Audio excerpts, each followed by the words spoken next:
नमस्कार दोस्तों, आप सभी का स्वागत है आपके अपने चैनल वर्चुअस में। मैं ध्रुव धनकर फॉर्मर एसबीआई पीओ।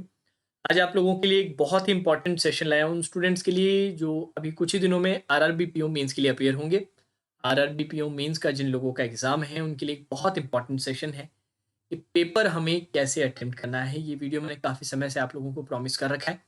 तो सेशन आप एंड तक देखिएगा। सारी चीज़ें मैं बताऊंगा कि किस ऑर्डर में अटेम्प्ट करना है, कितना कितना टाइम डिस्ट्रीब्यूशन है और किस तरीके से अटेम्प्ट करना है और किन छोटी छोटी चीज़ों का हमें पेपर के अंदर ध्यान रखना है, बहुत इंपॉर्टेंट। ठीक है, तो चलिए बिना किसी देरी के हम सेशन स्टार्ट करते हैं, स्टार्टिंग विद दी ऑर्डर। सबसे पहले सर ऑर्डर क्या रहेगा, और ऑर्डर के साथ साथ मैं आपको ये भी बताऊंगा कि हर सेक्शन को कितना कितना हमें टाइम देना है। तो starting with the first attempt कि सबसे पहले आप कौन सा सेक्शन करेंगे। सबसे पहले आप अटेम्प्ट करेंगे जीके का सेक्शन। अब जीके के लिए आपको ऑलरेडी पता है सभी सेक्शन के 40 क्वेश्चंस का वेटेज है, मार्क्स डिफर कर रहे हैं। जीके के अंदर 40 क्वेश्चंस हैं, 40 क्वेश्चंस 40 मार्क्स के हैं। ठीक है, अब टाइम यहां पर आप अलॉट करेंगे 10 मिनट्स का। 10 मिनट का जो समय है वो मोर देन सफिशिएंट है। 40 क्वेश्चन 10 मिनट्स आराम से अटेम्प्ट हो जाएंगी। सबसे पहले आप इसी को अटेम्प्ट करेंगे। ठीक है, ये आपने अटेम्प्ट कंप्लीट किया। अब इसके बाद नेक्स्ट आप अटेम्प्ट करेंगे कंप्यूटर का सेक्शन। हाँ जी, नेक्स्ट आप अटेम्प्ट करेंगे कंप्यूटर का सेक्शन। कंप्यूटर के सेक्शन में फिर से 40 क्वेश्चंस, पर जो वेटेज है वो सिर्फ 20 मार्क्स का है। इससे परेशान नहीं होना है, उससे फर्क नहीं पड़ता है। 40 क्वेश्चंस हमें अटेम्प्ट करने हैं। कितने समय में करने हैं? टारगेट हमारा रहना चाहिए 15 मिनट्स का। कितने का? 15 मिनट का हमें टारगेट लेके चलना है। अगर ये 20 मिनट्स तक भी एक्सीड हो जाता है, नो इश्यूज, पर ध्यान ये रखिएगा कि सिली मिस्टेक नहीं होनी चाहिए। ऑल्दो जो कंप्यूटर का सेक्शन है सबसे इजी सेक्शन मिलेगा पूरे पेपर में आपको, यहां पर अच्छा हमें स्कोर करना ही करना है। तो जल्दबाजी में सिली मिस्टेक का कोई स्कोप नहीं है, ये हम अफोर्ड नहीं कर सकते। ठीक है, तो 15 मिनट्स में आप कर पाते हैं, वेल एंड गुड। इवन अगर 20 मिनट्स तक भी ये खींचता है कोई प्रॉब्लम नहीं है, बस गलती नहीं होनी चाहिए, सिली मिस्टेक्स नहीं होनी चाहिए। ठीक है, तो ये दोनों सेक्शंस हमारे कंप्लीट। ऑलरेडी हम 80 क्वेश्चंस अटेम्प्ट कर चुके हैं, 60 मार्क्स का अटेम्प्ट हमारा हो चुका है।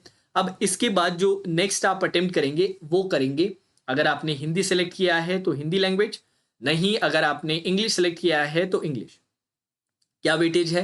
वेटेज वही 40 क्वेश्चंस 40 मार्क्स का। ठीक है, कितना टाइम आप देंगे इसके लिए? इसके लिए आप देंगे 20 मिनट का समय। अच्छे से सुन लीजिएगा, इसमें आप 20 मिनट्स का टाइम देंगे, 20 मिनट से ज्यादा नहीं देंगे। 20 मिनट का आपको समय देना है, चाहे आप हिंदी अटेम्प्ट करें चाहे आप इंग्लिश अटेम्प्ट करें। यहां तक इसी ऑर्डर में आपको अटेम्प्ट करना है। अब आते हैं बचे हुए दो सबसे इंपॉर्टेंट सेक्शंस कि इनको कैसे अटेम्प्ट किया जाए, इनके लिए क्या टाइम अलॉट किया जाए। तो सबसे पहले मैं आप लोगों से रिक्वेस्ट करूंगा कि आप रीजनिंग अटेम्प्ट कीजिए। रीजनिंग के लिए वेटेज है 40 क्वेश्चंस 50 मार्क्स का। हाँ जी, 40 क्वेश्चंस 50 मार्क्स का वेटेज है, और क्वांट्स के लिए भी सेम ही है। ऑल्दो 40 क्वेश्चंस 50 मार्क्स, वेटेज दोनों में सेम है, पर लेवल दोनों का सेम नहीं आएगा, ये आप नोट करके रख लीजिए। अब पेपर क्योंकि आया नहीं है तो मेरे लिए ये बात एकदम 100% श्योरिटी के साथ बोलना पॉसिबल नहीं है। पर अगर हम प्रीवियस ट्रेंड्स पे जाएं, पिछले 3 साल के अगर मैंने पेपर जो चेक किए हैं उससे क्लियर कट डिफरेंस में लेवल है। रीजनिंग का जो लेवल रहता है वो मॉडरेट लेवल रहता है, और क्वांट्स का जो लेवल रहता है वो हाई लेवल रहता है, डिफिकल्ट रहता है। ठीक है, तो एक सिग्निफिकेंट डिफरेंस है दोनों के लेवल्स के अंदर, और अकॉर्डिंगली हमें इसे ट्रीट भी करना है। अब ऑलरेडी हमारे पास हमने कितना टाइम दे दिया है?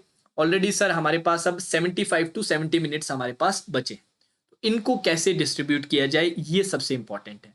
अब क्वांट्स और रीजनिंग में भी मैं आपको रिक्वेस्ट करूंगा, रीजनिंग को पहले अटेम्प्ट कीजिए, क्योंकि मुझे लगता है कि इसका लेवल आपका क्या आएगा, मॉडरेट लेवल आएगा। अब इसमें भी आपके पास ये अगर हम निकाल दें तो पीछे हमारे पास क्यूमुलेटिव टाइम बचता है 70 टू 75 मिनट्स। अब कैसे अटेम्प्ट किया जाए? दो तरीके हैं, या तो आप इक्वली इनको डिस्ट्रीब्यूट कर दीजिए कि यार 35-40 मिनट्स या 35-35 मिनट्स के अकॉर्डिंग डिस्ट्रीब्यूट कर दीजिए, या एक को ज्यादा कीजिए एक को कम कीजिए। अब इसके अलावा मैं एक छोटा सा सजेशन आपको दूंगा कि हमें एग्जैक्टली ये हम अजम्पशन पे जा रहे हैं कि ये मॉडरेट ही आएगा और ये हाई आएगा। अगर ये स्विच हो जाता है तो, अगर इस बार आरआरबी सरप्राइज दे देता है तो, जनरली आरआरबी के एग्जाम सरप्राइज नहीं देते।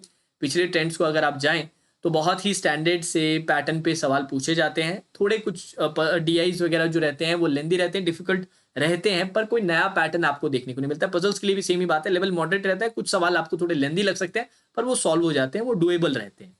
तो क्या स्ट्रैटेजी इसके लिए रहनी चाहिए? तो इसके लिए मैं आपको सजेशन करूंगा कि रीजनिंग से आपको स्टार्ट करना है, 2 फेज में आपको अटेम्प्ट करना है, ठीक है। सबसे पहले आप क्या कीजिएगा, इसको दीजिएगा 20 मिनट का समय, इनिशियल 20 मिनट। सर इस 20 मिनट्स में हमें क्या करना है, अच्छे से सुनिएगा।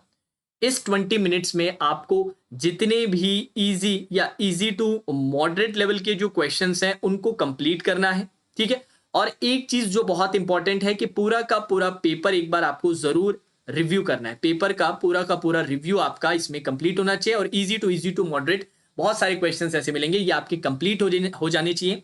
इससे आपको क्या पता चलेगा, अब पेपर रिव्यू में पर क्वेश्चन पर सेट अगर आप देखिए तो ज्यादातर पजल्स में अगर पूछा जा रहा है तो 4 से 5 क्वेश्चंस आपको जरूर मिलेंगे। ये सेट स्टैंडर्ड है, इसमें बहुत ज्यादा वेरिएशन रहता ही नहीं। तो मैं रिव्यू के लिए बोलूंगा कि हर क्वेश्चन नहीं, हर सेट को आप 1.5 से 2 मिनट का समय दे सकते हैं। उससे आपको आइडिया लग जाता है कि काफी तो पैटर्न भी आइडेंटिफाई हो जाते हैं, क्वेश्चन सॉल्व भी हो जाते हैं काफी हद तक, और बाकी आपको एक आइडिया लग जाता है कि इसमें आगे हमें बढ़ने की जरूरत है, आगे टाइम देने की जरूरत है। प्लस आपको इस 20 मिनट्स में आइडिया लग जाएगा कि यार रीजनिंग का लेवल जो हम सोच के चले थे कि मॉडरेट लेवल है, क्या वो मॉडरेट है या वो डिफिकल्ट है। क्योंकि अगर वो डिफिकल्ट आ जाता है तो फिर यहां पर आपको स्ट्रैटेजी चेंज करने की जरूरत पड़ जाती है।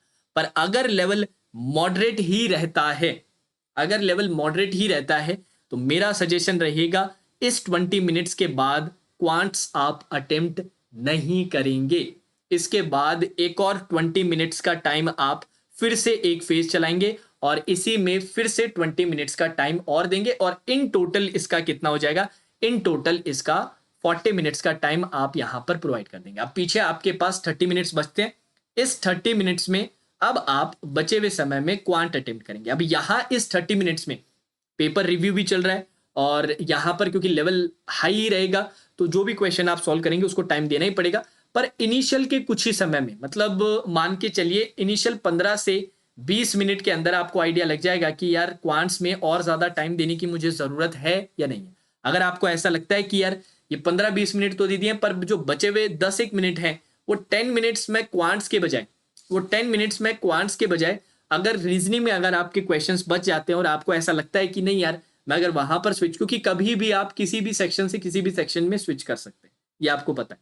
अगर आपको ऐसा फील होता है कि नहीं यार मैं अगर ये 10 मिनट क्वांट्स को और देने के बजाय अगर मैं ये टाइम रीजनिंग को ही दूं तो इसमें ज्यादा स्कोर कर सकता हूं, तो उसमें भी कोई प्रॉब्लम नहीं है, उसमें भी कोई इशू नहीं है। पर ऐसा आपको लगता है कि ठीक है रीजनिंग में 40 मिनट्स में मैं जितना कर सकता था मैंने पूरा अटेम्प्ट कर लिया है, अब ये जो 10 मिनट है मैं क्वांट्स के ही चाहे कम बने पर क्वेश्चन बनाने की कोशिश करता हूं, तो ये आप जो बचा हुआ टाइम है इसको दे सकते हैं। 10 मिनट तो 15 से 20 मिनट ही है, 10 मिनट और 30 से 35 मिनट आप यहाँ पर आराम से प्रोवाइड कर सकते हैं। पर अगर आपको लगता है कि स्ट्रैटेजी चेंज करने की जरूरत है तो आप बिल्कुल रीजनिंग में स्विच करके अटेम्प्ट कर सकते हैं। तो रफली अगर मैं बात करूं ज्यादा कंफ्यूज ना करते हुए, 40 मिनट्स में चाहता हूं कि आप लोग रीजनिंग को दें और 30 मिनट्स आप किसको दें, क्वांट्स को दें। अब इसमें भी मैं फ्लेक्सिबिलिटी आप लोगों से एक्सपेक्ट करता हूं। अगर आपको लगता है कि यार 40 मिनट्स में सारा पेपर मैं नहीं कर पाया और कुछ क्वेश्चंस मुझे ऐसे लगे थे रिव्यू करने पे पता चल गया था जो मैं अटेम्प्ट कर सकता हूं, और क्वांट्स में जो मैंने 15 से 20 मिनट मान लीजिए 20 मिनट का जो टाइम दे दिया है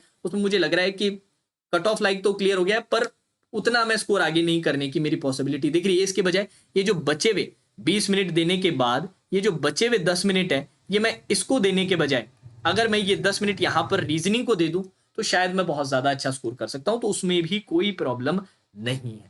अब ये मॉडरेट और हाई का है जो मैं एजम्पशन लेके चल रहा हूं कि लास्ट के अगर आप 3-4 साल के पेपर देखें तो उसमें यही लेवल रह रहा है, और इसी तरीके से आपको क्वेश्चन अटेम्प्ट भी करना है। तो ये तो ऑर्डर रह गया और तरीका रहा अटेम्प्ट का। इसके अलावा अब आपको पेपर के अंदर क्या क्या चीजों का ध्यान रखना है ये बहुत अच्छे से सुनिएगा। बहुत बहुत बहुत इंपॉर्टेंट चीज मैं आपको बता रहा हूं, जो स्टूडेंट्स हमेशा गलती करते हैं वो मेंस के अंदर किस चीजों में फंसे रहते हैं, वो टाइम के अंदर फंस के रह जाते हैं। वो सिर्फ टाइम का ही सोचते रह जाते हैं कि यार टाइम बहुत इंपॉर्टेंट है। टाइम इंपॉर्टेंट नहीं है सबसे ज्यादा, हाँ इंपॉर्टेंस है टाइम की, बहुत ज्यादा टाइम हम क्वेश्चंस में नहीं दे सकते, पर ये सबसे इंपॉर्टेंट पॉइंट नहीं है। सबसे इंपॉर्टेंट है आपका अटेम्प्ट। अटेम्प्ट से मेरा मतलब क्या है, अटेम्प्ट से मेरा मतलब है एक्यूरेसी।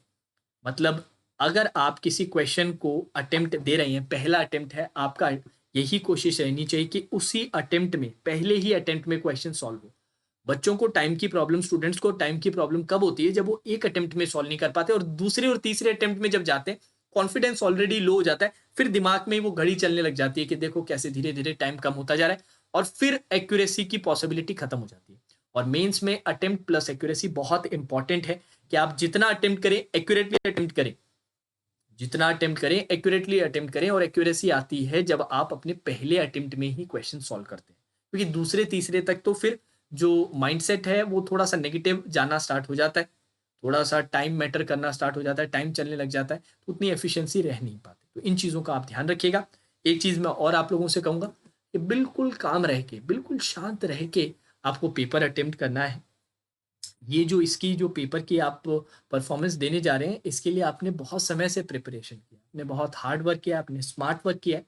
आपको पता है इनसाइड आउट कि क्या पैटर्न पूछा जाता है, क्या टॉपिक है, क्या सवाल है, सारी बातें आपको पता है। तो इन चीज़ों से कॉन्फिडेंस डिराइव करना है। पेपर में जब जाए ना, पूरे कॉन्फिडेंस के साथ जाना है। यार मैं जो कर रहा हूँ वो बिल्कुल सही है, बिल्कुल सही से मैं अटेम्प्ट करूँगा और मैं अगर अपना 100% पेपर में दे देता हूँ, तो मुझे सिलेक्शन से कोई नहीं रोक सकता। इस माइंडसेट के साथ जाना है, कोई डाउट नहीं रहना चाहिए। दिमाग में खुद पे कभी भी आपको पेपर के अंदर डाउट नहीं रहना है। हमेशा जैसे ही आप परेशान होने लगो ना, जैसे यार कि एक क्वेश्चन सर बीच में क्या हुआ कि एक पजल पे या एक डीआई पे आपको टाइम बहुत ज़्यादा लग गया। कोई टेंशन की बात नहीं है। यहाँ तक जब तक हम पहुँचेंगे, ऑलरेडी बहुत सारे क्वेश्चन्स हम अटेम्प्ट कर चुके होंगे। इस चीज़ से कॉन्फिडेंस डिराइव करना है। हमेशा खुद को याद दिलाना है। क्योंकि ऊपर जगहों पे तो आप इतना नहीं फँसेंगे, फँसेंगे तो रीज़निंग या क्वांट्स में ही, किसी न किसी पजल या डीआई में। तो वहाँ पर आपको याद करना है, खुद को शांत करके, अरे कोई टेंशन की बात नहीं है यार, क्या हो गया? ऑलरेडी इतने सारे क्वेश्चन्स हम, इतने सारे मार्क्स पहले ही अटेम्प्ट कर चुके हैं, अच्छे से कर चुके हैं, तो क्या टेंशन है? थोड़ा-सा शांत रहो, कोई नहीं, ये इसमें फँस गए, इसमें टाइम लग गया, नहीं हो पाया, छोड़ो उसको, आगे बढ़ो, आगे भी तो बहुत सारे क्वेश्चन्स हैं। तो बिल्कुल टेंशन नहीं लेना है, बिल्कुल पैनिक नहीं करना है, क्योंकि जो पैनिक कर जाता है, फिर वही पेपर खराब करता है। तो पैनिक नहीं होना, जस्ट मूव ऑन। और जो-जो मैंने चीज़ें बताई हैं, उनको थोड़ा-सा ध्यान रखिएगा। बाकी प्रिपरेशन आपकी फुल है ही, मैं देखता ही हूँ लाइव क्लासेस में जितने भी स्टूडेंट्स जुड़ते हैं, बहुत अच्छे से आंसर कर पाते हैं, टाइम के अंदर आंसर कर पाते हैं और पहले अटेम्प्ट में ही आंसर करते हैं। ये सारी ही बहुत ही पॉजिटिव चीज़ें, जो ऑर्डर मैंने बताए, जो सेक्शनल टाइम्स आपको बताएँ, उनको फॉलो कीजिएगा। बाकी अगर आप खुद की कोई स्ट्रैटेजी है, तो उसको भी आप फॉलो कर सकते हैं, क्योंकि आप में से काफ़ी स्टूडेंट्स मुझसे पूछ रहे थे कि सर एक वीडियो इस पे बनाइए। तो ये मेरी स्ट्रैटेजी रहती है पेपर के अंदर, जो मैंने आपके साथ शेयर की। बाकी अभी लाइव सेशंस तो चल ही रही है, उनको अच्छे से फॉलो कीजिए। आरआरबी, पीओ मेंस के अलावा भी बहुत सारे मेंस के एग्जाम हैं जिसके लिए आप अपियर होने वाले हैं। तो सभी एग्जाम्स के लिए best of luck. Now that's all for today's session. Have a great